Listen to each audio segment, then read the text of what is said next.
Rates are starting to move and a lot of talk about them and what's going to happen. That's what we want to talk about today. Before you do anything financial, do not get any more debt. That's great advice. Most obvious one. Yeah, obvious, but sometimes overlooked at the same time, to be fair. Obvious to some, you know. Having that dual income really increases borrowing power than the single applicant on 100. Okay. Even though it's the same figure. This is the Build Out West podcast with your host Tony Hyde from Evolution House and Land Specialists and Catherine Smith from Build Bright Builder Brokers. If you guys are looking to build in WA or simply curious to see what's going on in building, you guys are in the right place. We're here to give insight with professionals in the game, coming to give the inside scoop. Episodes are uploaded weekly, so don't worry, we don't skip a beat and you won't either. Like, share, subscribe, sit back, relax, and let's go. Hello and welcome to the Build Out West podcast with your host Tony Hyde. And Catherine, good morning. How are we? Good. We have a super special guest this morning. We have Adam Burstein from Core Finance. How you going? I'm doing well, thank you. Now, obviously, the hint is in the name Core Finance, but tell us about yourself and your company. What do you do? So we are mortgage brokers, predominantly in the construction space. We've got a big team. There's about 12 of us at the moment. Oh, yeah. So we do a lot in that construction space. We do everything from house and land. We do obviously established refinancing. We do car loans, asset loans, debt consolidations, and then we partner with some settlement agents and whatnot as well. So okay, cool. So in your team, do you have certain team members that just do construction loans and just do car loans, or everyone does a little bit of everything? Everyone does a little bit of each, but we've got like an asset team who just does the car loans, consolidations, things like that. Yeah. Specialise in that. Yes. Right, okay. Yeah, okay, good to know. Today's topic, Tony, take it away. Rates and what kills borrowing power. So I feel like this is a really great topic to be covering right now as rates are starting to move and a lot of talk about them and what's going to happen, things to try and avoid or things to help you get that borrowing done. So that's what we want to talk about today. I feel like particularly in the year 2024, the prices have skyrocketed to insane numbers. So I think really the borrowing capacity is actually super important to talk about because, you know, what you could get for, say, $650 back in the day is definitely not what you can get now. So people really need to be a little bit smarter with their finances, tweaking a little bit to really, I guess, stretch their borrowing capacity as much as they can to really meet where the real estate market is at the moment. We've had one of those times where prices have gone up and people's borrowing capacities have gone down. Yes. Because as the price has gone up, the rates has also climbed, which makes people's borrowing capacity come down. So how do we improve that? It's been a big topic for all our builder partners, people calling up our office, anyone wanting to get in. They're quite surprised that they'd looked at this in 2020. They could buy something for 400. Now they're looking at it, they can't even get 300. Like they can get a block of land for 400. And that's about it. How does this happen? Like they can't understand it. So hopefully we can shed some light on that today. Okay. You hear a lot of people saying on that as well. Like, you know, I pay $700 a week rent. Why can't I get a mortgage for that? And it's not quite as easy as that, because of the risk mitigation and stuff.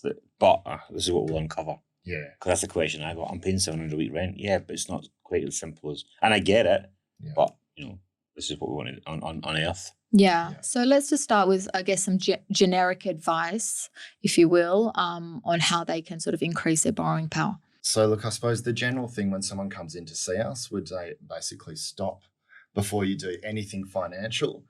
Do not get any more debt. That's great advice. Most obvious one. Yeah. Obvious, but sometimes overlooked at the same time, to be fair. Obvious to some, maybe. You know. We've got some stories. Why can't I borrow $600 anymore? Yeah. You just bought an $85,000 car, mate. Like, I that's going to hurt it. I actually had clients this week and they said we went to get a car on the weekend and we told them that we were looking at buying an investment property. And kudos to the car guy. He goes, you know what? Don't buy a car until you've got your investment property. Yeah. And I thought, wow. Oh, geez. I really appreciate that because that would have really changed things. And I think they wanted to do a $45,000 car loan. So that, you know, that's quite significant. And he actually said, no, I want you to go figure out what you want to do with Catherine for investment. And once that's done, we'll look at it. Well, he could have changed the course of their life, couldn't he? Like if they've got that that's a big deal. And It's not very car salesman of him, and No. I'll give him credit for that, whoever he is. Breaking But, the stereotype right there. I know, Good on you, but mate. Good yeah. on you. Financial planner, right? yeah, but I value that, and I was like, sweet, and I'm glad, and I'm almost questioning why you even thought to buy a car at the same week we're having a chat about, you know, building in Rockingham, but here we are. So sometimes overlooked is what we would say on that one, but obviously try not to put yourself in that position. Yeah. Some of the big points are like, obviously, don't take any more debt out. Mhm. Don't change your job. That one comes up a lot. Sometimes people change their job. They've gone from a job where you're full-time with overtime. They've started a new one. All of a sudden, overtime's now an issue because they've got a certain time in their employment. This one can be a little bit confusing. So let's deep dive into that one a little bit. I would say particularly for the FIFO guys, right? So this is where they can get caught out a bit because sometimes they're on contract, they're on casual contract, Correct. then it goes into PAYG, but then they're working under the same umbrella company, and there's a lot of complexity to that. Can you give some insight to that? Because a lot of the FIFO guys actually get confused because they're like, nah, it's still the same swing. It's still the same Rio Tinto. Why do I have to start 3 months ago? Do you know what I mean? And then, you know, you understand what I'm saying, but maybe give some insight to that. I suppose often it can actually be okay. Yeah. But before you make any switches, you'd probably want to speak to your broker and understand how it will impact you. Yes. Because even though you're under the same umbrella, it may be the fact that being on a different site, a different contract, a different hourly wage, a different HR department potentially, it could change how your pay is structured. You might go from a full-timer to a casual. Yes. And then a casual, you know, you need a certain amount of time in that employment for them to be able to work out what your income's going to be because it can change time to time, or you might go from casual to full-time with overtime, and then you need to prove how much overtime you're going to earn. So there's time frames required. It may be all right. It might be okay to just do the switch because you'll find some mining companies guarantee your allowances, your overtime amount, your base salary, your shift and whatever allowance. Yes. And they can almost be used straight away. Yeah. I've seen it like, you know, they've been on a full-time contract, and it means that you're like, this is your contract, that's what you paid. And then they'll leave to go do the exact same job, or it's semi-part-time contract, or it's full-time, or whatever it is, but it's casual. So you can only take, a percentage of it, and it's not guaranteed because they can shut the contract down and you're gone tomorrow, whereas a full-time contract's a bit harder. I saw it on the WAFs as well. The boys were working, 65-hour weeks. Look what we've got, but then when you look at the contract, they've only got a 20-hour-a-week contract, and you have to kind of go off that, and then you use the overtime. Correct. And it gets quite messy. And then he went on strike, and it just blew the tops. Yes. Don't go on strike, mate. Just keep working. But yeah, I suppose it's, again, the big advice is when you're in that kind of, you're not sure, go speak to someone that knows and they'll tell you what to do. Yes. It's not always a case that you have to wait 6 months again. Don't sign anything until you talk to your finance broker and make sure we're doing the same thing. But I've even had clients get caught out where, let's say they're cleaning up in the mines and then they go, oh, I'm just going to clean on this site. And it's actually a completely different company, but they don't understand because to them it's the same job. Yeah. Right. But it's actually a totally different job at the same time. And that's sort of, in terms of finance world, they may not grasp that although you are technically doing the same job, it's actually under a totally different company altogether. I think sometimes what makes sense to people like us who see this day in, day out compared to the person who is doing that job is completely different. Like if no one's told you about it, you don't know. Yeah. So it's having that education piece is in speaking to the broker to find out how certain changes will impact. Like having a second job, it's not as easy as just, I earn an extra 40 grand a year. It doesn't work. There's a percentage and there's a calculation, and I don't fully understand it. That's why I work with brokers, to make sure. But you see people going, well, I have 2 jobs, but it doesn't work quite like that. Or I've got 2 part-time jobs. This doesn't count as a full-time job. It's just, there's a lot of moving factors that can really trip people up. Yeah, there is. And it's not, I suppose, set in stone either. Obviously, it's bank specific. So it might not fit at the bank that you're inquiring with, but with a broker, you can have a look at different lenders and see where that falls. Yeah. In terms of your clientele, would you say the majority of them are more now doing sort of a dual income, like you and a partner, you and a friend, or are you still getting a lot of the single applicants? We are definitely getting more dual applicants. It almost feels like to buy a house at the moment, you have to have 2 people, 2 incomes. Yeah. So I suppose the lower income people that we were, $70,000 I wouldn't say it's a lower income, but that is now struggling to purchase a property. Yeah. You know, like unless you're on $100,000 plus, it kind of makes things hard. But if you've got two people on sort of say 60,000, it's possible. Yes. You know, like having that dual income really increases borrowing power. And as well, like if you've got a husband and wife and one person's working on, let's say 100,000 and the wife's not working, or you've got two people working on 50,000 each, the two people combined is actually a much higher borrowing capacity than the single applicant on 100. Okay. Even though it's the same figure, it's safer for the bank, obviously, that there's two people, one person security. loses out. Yeah. So it's very different. So two people definitely makes a big difference. Yeah, interesting. Now, let's say in that example, what would be the impact of children? How much does that impact the borrowing capacity? And realistically, it does. Again, it's always bank specific. Of course. Knocking out, it could be $30,000, $40,000 of borrowing power per child, potentially. But then it's always good, like I said, you speak to a broker, you see what other incomes are available. Sometimes people have family assistance. Sometimes people have child support assistance. Like there's all different ways to look at it. There's no one particular case that is across the board. Yeah, of course. Yeah. It's so many variables, but that's why it's important to get insight from someone like yourself. So a lot of people don't understand is obviously you do need to have sort of like what we call like a track record with your finances when you lodge and things like that. There are certain things that obviously aren't as favourable to be seen on your track record. Could you give us examples of that?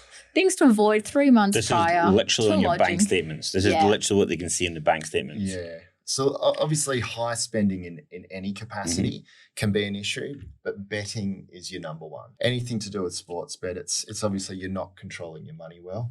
Is that you're seen as like high risk maybe? Yeah, more so. Okay. And as well, even a lot of people will come in and they'll say, yeah, I bet a lot, but I win a lot as well. And they still see the outgoings, the income. The banks just don't seem to like it. And also sometimes when people think that they're winning a lot, when you look at their overview of their bank statement, you give them a 3-month snapshot, they're down. Generally more times. You're a buzzkill. Adam the buzzkill. Way to crush their dreams. They're going to be a professional bettor, gambler. If I'm having a couple of beers with the boys in on a punt, I'll take cash out and I'll just do like the $5 bets and it's gone, and I know that. But I watch some of the boys and I'm just like, geez, they're just on their phone. And it's so easy. And we're sitting in the pub right next to the TV, but they're on their phone because it's so quick. And I'm like, that's a dangerous road to be jumping down there. I think it's more a male thing. Oh, definitely. I couldn't care less about gambling. That would never interest me.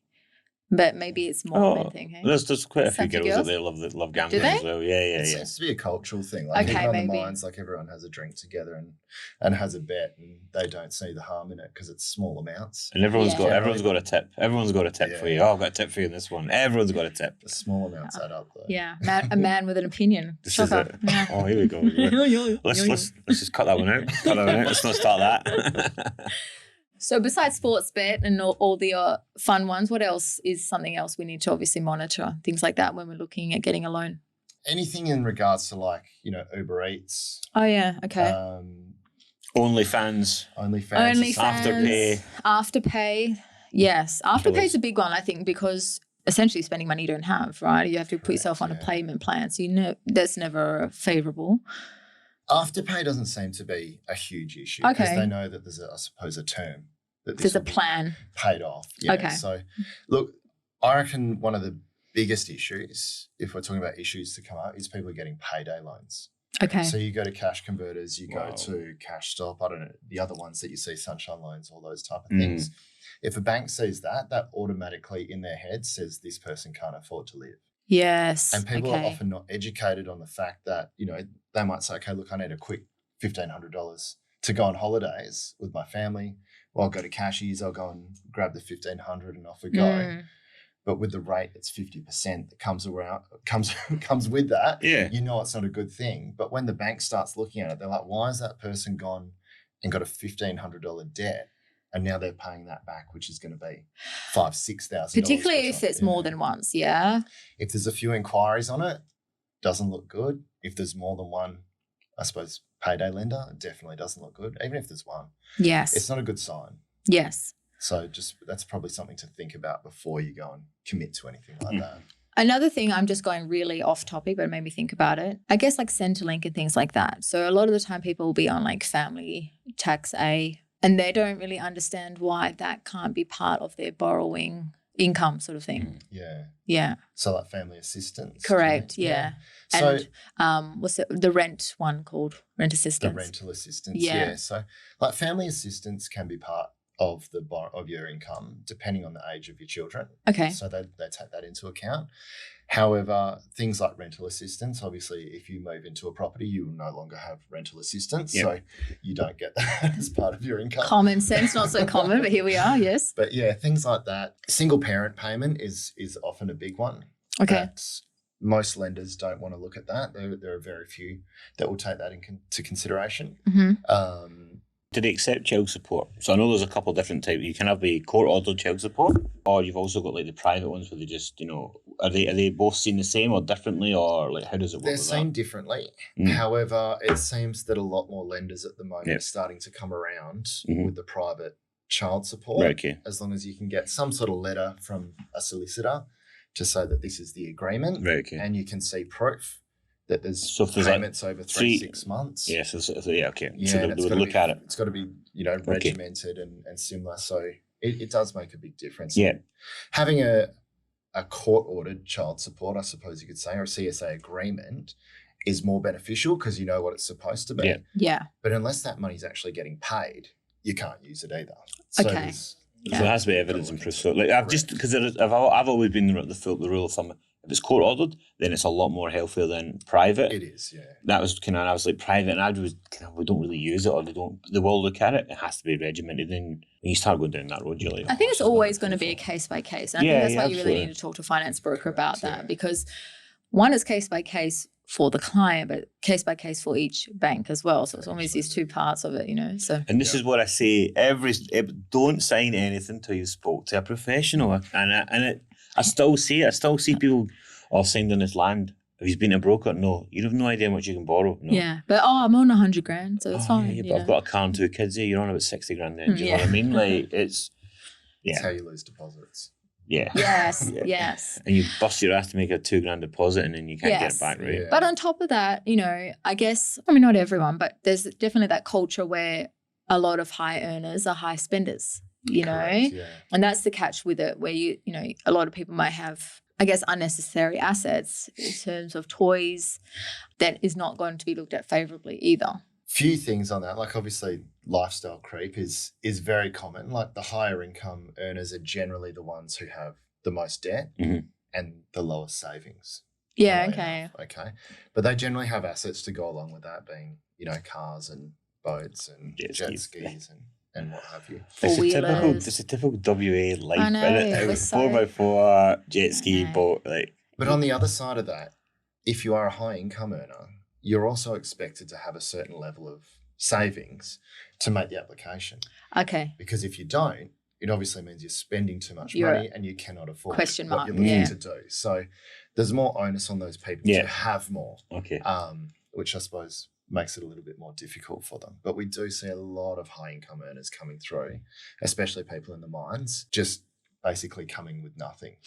I actually agree with that. That is very common and almost a culture in itself where they have this habit of spending everything they earn, and then that they don't have any savings. And I guess almost sometimes when they start seriously look into building and things like that, it's a bit of a reality check of going, well, hang on, why am I working so hard? Why am I working away and doing all this for $150K a year and I actually don't have anything to show for it? It's a massive reality check. Yeah. But often, we do see these people, but depending on their situation, often having these toys, it gives them the ability to either pay down debt or raise deposits as well, depending on what's owing on these things. So it's not always a bad thing that you've got it or you've spent the money on it. It's just about what are your choices? What do you want to do? What's important to you? Is having these things important to you, or would you reduce, the value of the car that you have, increase your deposit and get into a house? Yeah. Just to remind me of something there, I played rugby league years ago when I was younger, and a lot of the guys in there have come from nothing, like literally nothing, and then they've got this job in the mines and paying 120K a year, and exactly that. And I remember speaking to them, I was like, why did that happen? And they're like, because we came from nothing, we finally got money, we want to enjoy our life, we don't care about buying houses. It was, and I understand that mentality because we were literally sharing one meal for. I get what these guys have come from real low socioeconomic housing to then, scaffing or whatever on the mines and making good coin and going, I'm actually going to enjoy it. Yeah. But then it catches up with them.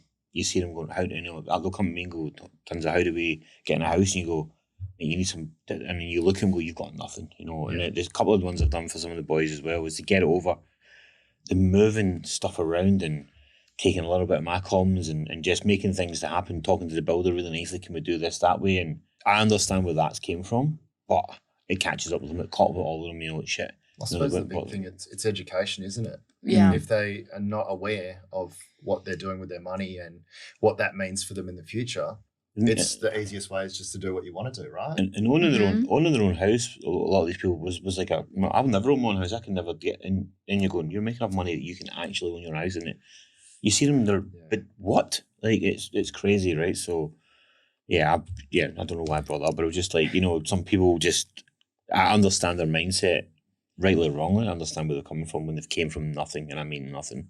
Yeah, I mean, so I actually used to work on the mines when I was younger.